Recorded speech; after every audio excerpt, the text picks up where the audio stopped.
लड़का कहता है कि हमारे पास सिर्फ यही चांस है और लड़की कहती है कि पर मुझे उस व्यक्ति के लिए बुरा महसूस हो रहा है। ऐसा कहकर वो रोने लगती है। वो याद करती है कि उसका फादर उसे छोड़कर जा रहा है। लड़का उसे रोते हुए देखता है जैसा कि किसी भी लड़के के संग होता। लड़की को रोता हुआ देखकर उसका हार्ट और विल पावर टूट जाते हैं। लड़की उस व्यक्ति के पास जाती है और उसके सिर पर हाथ लगाती है। व्यक्ति सो जाता है और वहीं वो लड़का उन्हें बैठकर देख रहा होता है। लड़का इस बात से बिल्कुल भी खुश नहीं था कि वो अजीब व्यक्ति अब भी उनके संग चल रहा है। वो सब साथ ट्रैवल कर रहे हैं पर लड़के को अब भी अनईजी महसूस हो रहा है। वो फ्रॉग को खाकर आगे बढ़ते रहते हैं। अगले दिन वो एक वुल्फ को देखते हैं जो कि लैम को खा रहा है। तभी वो पागल व्यक्ति उस वुल्फ की ओर भागता है और उसे वहाँ से भगा देता है। इसके बाद वो व्यक्ति लैम को खाने लगता है। वो दोनों देखते हैं कि वो व्यक्ति उस लैम को जानवर की तरह खा रहा है। वो दोनों आगे बढ़ने लगते हैं। व्यक्ति उन्हें देखता है। वो लैम को छोड़कर उन्हें फॉलो करने लगता है। रात हो गई है। व्यक्ति उन दोनों को सोते हुए देखता है। वो याद करता है कि उस लड़की ने उसके सिर पर हाथ रखा था।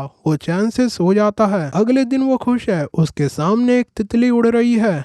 वो उस तितली को खा जाता है। उसे लड़की से लगाव होने लगा है पर लड़का उसे लेकर अब भी सतर्क है। वो दोनों थक चुके हैं। तभी लड़की नोटिस करती है कि वो व्यक्ति उसे एक फ्रॉग दे रहा है। लड़की पूछती है कि क्या ये मेरे लिए है। वो व्यक्ति सिर हिलाकर हामी भरता है। लड़की उसका धन्यवाद करती है। ये देखकर लड़का गुस्सा हो जाता है। वो देखता है कि लड़की उससे दूर जाकर उस व्यक्ति के नजदीक जा रही है। वो देखता है कि व्यक्ति ने लड़की को पकड़ लिया है और उसे दूर कर दिया है। वो देखता है कि वो व्यक्ति लड़की को खा रहा है। रात में उसकी आंख खुलती है। वो देखता है कि व्यक्ति उसके बगल में बैठा हुआ है। वो लड़की की ओर देखता है जो कि चैन से सो रही है। अगली सुबह व्यक्ति पहले से और खुश है। वो उन दोनों को फॉलो कर रहा है। उसे एक पिजन दिखता है। वो पिजन को खा जाता है। लड़की उसे आवाज देते हुए कहती है कि अगर तुमने जल्दी नहीं करी तो हम तुम्हें यहीं छोड़ देंगे। व्यक्ति उन्हें फॉलो करने लगता है। इसके बाद वो दोनों आराम करने लगते हैं और वहीं वो व्यक्ति खुशी के मारे झूम रहा है। वो डांस कर रहा है। तभी वो लड़की का हाथ पकड़ता है और उसके संग डांस करने लगता है। लड़की और वो व्यक्ति दोनों खुश है और वहीं उस लड़की को इरिटेशन हो रही है। अब वो ही अनईजी महसूस कर रहा है। इसके बाद वो एक ऐसे एरिया में आते हैं जहाँ पर कई सारी लाशें हैं। वो दोनों लाशों के पास सामान की खोज करने लगते हैं।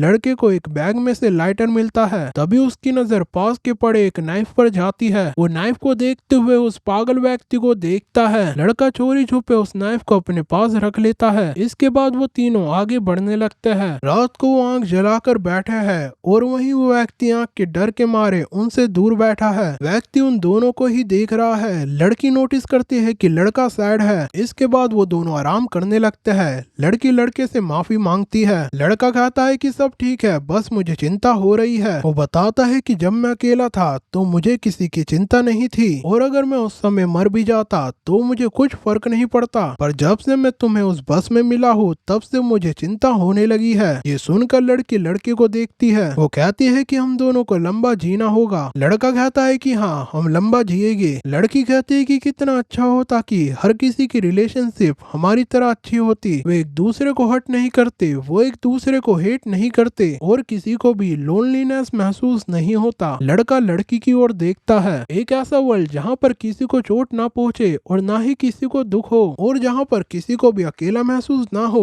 क्या ऐसा वर्ल्ड एग्जिस्ट भी करता है? क्या वो लड़का और व्यक्ति एक फ्रेंडली रिलेशनशिप डेवलप भी कर पाएंगे? अगर वो लड़की ऐसा चाहती है तो वो लड़का ऐसा करने को तैयार है। अगली सुबह वो आगे बढ़ते हैं। रात होती है। लड़का उस व्यक्ति को पका हुआ फ्रॉग देता है। व्यक्ति उसे खाने लगता है। ये देखकर लड़की भी खुश है। अगले दिन वो व्यक्ति लड़के से उसका फ्रॉक छीन रहा है। वो लड़के से फ्रॉक छीन कर खाने लगता है। तभी वो लड़की उससे कहती है कि तुम्हें दूसरों की चीज ऐसे छीननी नहीं चाहिए। वो व्यक्ति लड़की को वो फ्रॉक दे देता है। इसके बाद वो तीनों आगे बढ़ने लगते हैं। एक ऐसा वर्ल्ड जहाँ पर किसी को चोट ना पहुँचे और ना ही किसी को दुख हो और जहाँ पर किसी को भी अकेला महसूस ना हो। रात हो गई है। लड़की लड़के को कहती है कि आसमान में देखो, आज फुल मून है। इस चांद की चांदनी में कई सारे जुगनू टिमटिमा रहे हैं। लड़की की नजर जुगनू पर जाती है। वो खुश हो जाती है। तभी उसकी नजर सामने पड़ती है। वो लड़की को वहाँ देखने को कहती है। वहाँ पर कई सारे जुगनू है। लड़की खड़ी होती है। वो अपना हाथ आगे बढ़ाती है। इसके बाद वो लड़के के संग उन जुगनुओं के बीच में चली जाती है। वो दोनों एक दूसरे को देख रहे हैं। तभी उस व्यक्ति की आंख खुलती है। वो उन दोनों को एक साथ देखता है। वो देखता है कि उन दोनों ने हाथ में हाथ डाला हुआ है। तभी लड़की नोटिस करती है कि वो व्यक्ति उनके पास आ गया है। वो दोनों उस व्यक्ति को देख रहे हैं। तभी वो व्यक्ति लड़के में हाथ मारता है और उसे दूर फेंक देता है। इसके बाद वो लड़की को पकड़कर जमीन पर गिरा देता है। लड़का देखता है कि वो व्यक्ति लड़की को हवस की नजरों से देख रहा है। वो व्यक्ति अपनी पैंट्स उतारने लगता है। इतने में वो लड़का भागते हुए आता है और उस व्यक्ति में नाइफ से अटैक करता है। लड़का व्यक्ति को लेकर गिर जाता है। व्यक्ति दर्द के मारे चिल्लाने लगता है। वो इंजर्ड हो गया है। इसके बाद लड़का उस पर चढ़कर काट जाता है और फिर से उस पर नाइफ से अटैक करता है। वो व्यक्ति लड़की की ओर आ रहा है। लड़का लड़की का हाथ पकड़ता है और वहां से भागने लगता है। व्यक्ति अपनी पैंट्स पहनता है और उनका पीछा करने लगता है। लड़का देखता है कि व्यक्ति उनका पीछा कर रहा है। तभी उस व्यक्ति का पैर एक लैंडमाइन पर आता है और उसके पैर के चीथड़े उड़ जाते हैं। लड़का देखता है कि वो गिर चुका है। व्यक्ति दर्द के मारे चिल्लाने लगता है और वहीं वो दोनों उसे छोड़कर आगे निकल जाते हैं। सुबह होने लगती है। वो दोनों आगे बढ़ रहे हैं। उस फाइट में लड़की की आंख सूज गई है।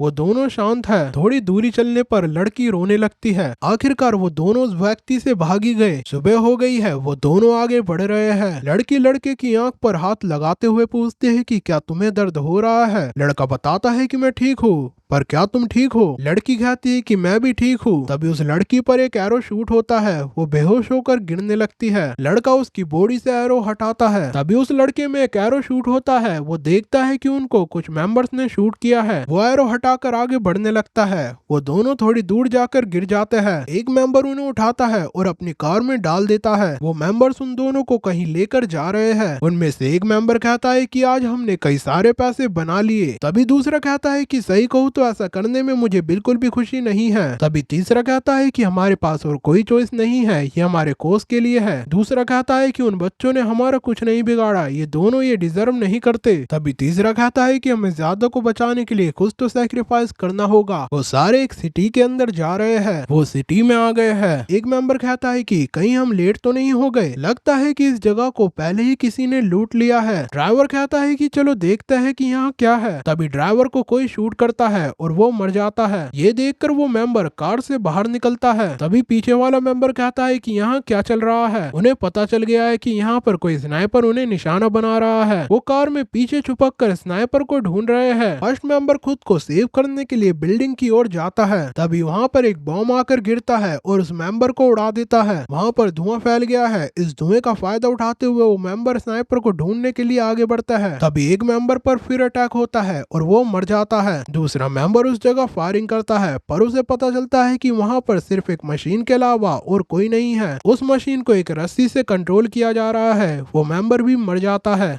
एक मेंबर अब भी उन दोनों के साथ कार में है। वो उनसे कहता है कि बड़े हो जाने पर तुम किसी का बुरा मत करना। वो खड़ा होकर अंधाधुनी फायरिंग करने लगता है, पर तभी वो भी मारा जाता है। तभी हमें एक व्यक्ति को दिखाया जाता है जो कि सूट में है। उसने ही इन मेंबर्स को मारा है और इसी तरह वो दोनों इस सूट वाले व्यक्ति से मिलते हैं। कुछ देर बाद लड़की की आंख खुलती है। वो अपने सामने लड़की को देखता है। लड़की पूछती है कि क्या तुम ठीक हो? तभी वो सूट वाला व्यक्ति उनके लिए चाय लाता है। वो पूछता है कि तुम जाग गए? लड़की बताती है कि व्यक्ति ने हमें रेस्क्यू किया है। लड़का उस सूट वाले व्यक्ति का धन्यवाद करता है। लड़की कहती है कि अच्छा हुआ कि हम इससे मिल गए, ये एक अच्छा व्यक्ति लगता है। व्यक्ति वहाँ से जा रहा है, पर तभी वो रुक जाता है। वो पूछता है कि यहाँ पर आने से पहले क्या तुमने किसी को मारा है? लड़का याद करता है कि उसने उस पागल व्यक्ति को नाइफ से स्टैब किया था। वो कहता है कि हमने किसी को नहीं मारा। सूट वाला व्यक्ति कहता है कि अच्छा, सुनकर अच्छा लगा। इस बिल्डिंग के बाहर कदम मत रखना। इसके बाद लड़के को अपने पैर में दर्द महसूस होता है। उन मेंबर्स ने उन दोनों को बांधा हुआ था, जिसके कारण उनका ये हाल हुआ है। लड़की कहती है कि उस व्यक्ति ने बताया कि हमें सही से चलने में कुछ दिन लग जाएंगे, पर हम यहाँ हील हो सकते हैं। उसने कुछ देर के लिए हमें यहाँ रुकने को कहा है। वो दोनों दीवार से सट कर बैठ जाते हैं। वो विंडो से बाहर झांकते हैं। वो एक बिल्डिंग की किसी मंजिल पर है। रात में वो एक लंबी सी टेबल पर बैठकर डिनर करता है। सूट वाला व्यक्ति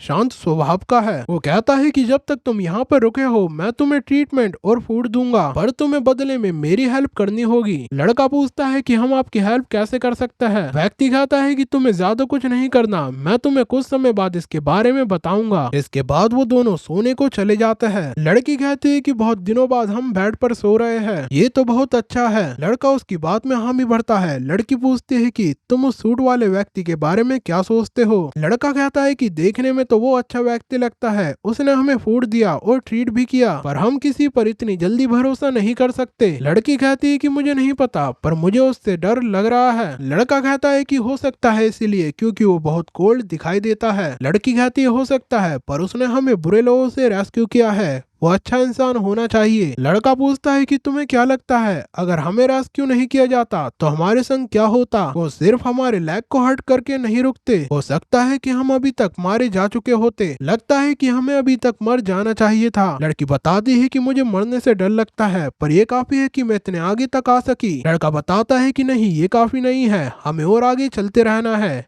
लड़की उसकी ओर देखती है और कहती है कि ठीक है। उन दोनों को इस सिटी में काफी समय हो चुका है, अब उन्होंने चलना शुरू कर दिया है। व्यक्ति उन्हें एक बहुत लंबी बिल्डिंग के आगे लेकर आता है। वो उस बिल्डिंग में एंट्री लेता है। व्यक्ति उन्हें एक रूम में लाता है। वो दोनों देखते हैं कि वहाँ पर कई सारी स्क्रीन्स हैं। व्यक्ति बताता है कि मैं यहाँ से तुमसे हेल्प चाहता हूँ। जब भी तुम किसी को वेपन के संग देखो और या फिर कोई भी तुम्हें सस्पिशियस दिखाई दे तो इस वॉकी टॉकी के संग मुझे इन्फॉर्म करना। लड़का कहता है कि ठीक है। व्यक्ति कहता है कि तो ठीक है, मैं तुम्हें बताऊंगा कि तुम्हें कौन सी स्क्रीन पर निगरानी रखनी है और वॉकी टॉकी को कैसे यूज करना है। वो उन दोनों को काम समझाकर वहाँ से बिल्डिंग की रूफ पर जाने लगता है। वो बिल्डिंग की रूफ पर आ गया है जहाँ से वो पूरी सिटी को देख सकता है और वहीं वो दोनों भी उस स्क्रीन पर पूरी सिटी को देख सकते हैं। वो सिटी एक सुनसान सिटी है। लड़की पूछती है कि क्या हमारे सिवाय सिटी में कोई भी नहीं है। लड़का कहता है कि लगता तो है। तभी वो एक ट्रक को आते हुए देखता है। वो सूट वाले व्यक्ति को इसके बारे में बताता है। व्यक्ति कहता है कि ठीक है,